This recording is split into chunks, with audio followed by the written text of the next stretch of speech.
For the past 2 weeks, we have seen instances where we have seen chaos, hate speech, where members who were doing their political rallies, there was interference from other opposition parties. These parties, I want to say, they are our members. So when we met today, we have come up with resolutions on how we are going to manage ourselves as political parties. We want to tell Kenyans that we are not going to allow a drop of blood to fall or to spill because of politics. You are going to be surprised that very soon some of the big candidates you are seeing might not even participate in the coming elections because of the agreements that we have had as parties, that we must manage ourselves as political parties. We must bring sanity to politics.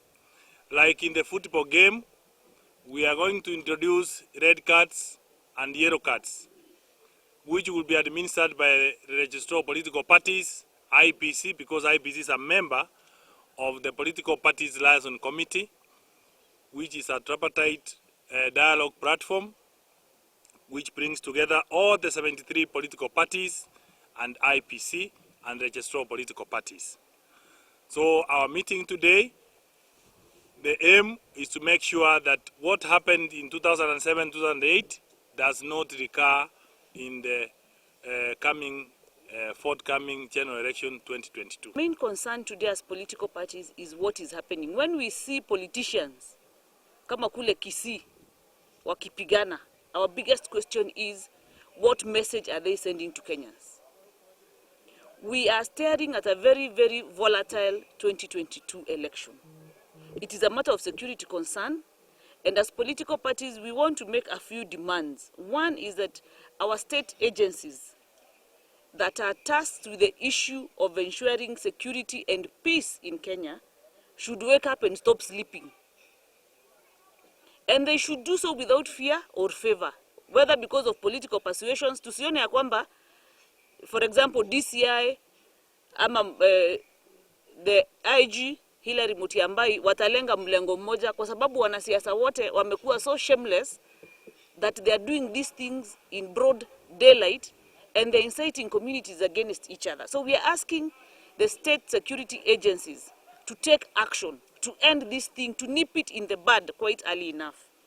Secondly, we are asking the NCIC to stop playing these gimmicks at shaming Kenyans. We already know some of these politicians are shameless enough that shaming them or saying that who is in the list of shame really will not work for this country. So the NCIC should bite. It has teeth. It has powers to prosecute. And they should take it very, very seriously. What happened in Rwanda started exactly, easy mambo kidogo kidogo that we are seeing today. That is what led to the genocide. We also want to ask our politicians, please stop ethnicizing our politics. And stop dividing Kenyans along either ethnic lines or along socio-economic lines. Let us not have those conversations at this time. Kenya is a young nation.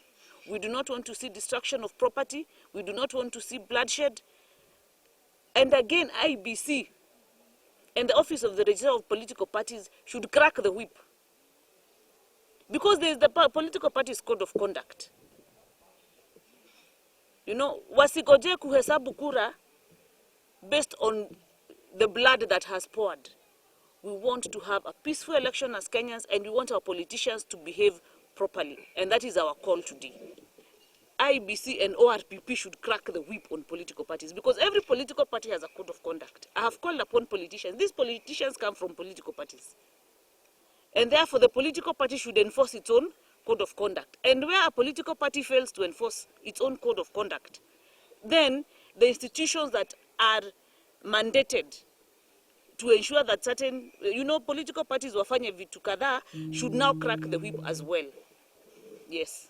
It came out clearly is the need of political parties taking responsibility and looking at their membership and the individuals that probably are making certain statements that can cause disunity of the country We have also seen people fighting in political forums and others talking harshly and putting words that probably may not be good for the unity of the country and even the peace of other people, because political parties' conduct also requires that even you care about other individuals who are in the political arena, so that no violence, whether it's by verbal or by physical, should actually be entertained in a political activities.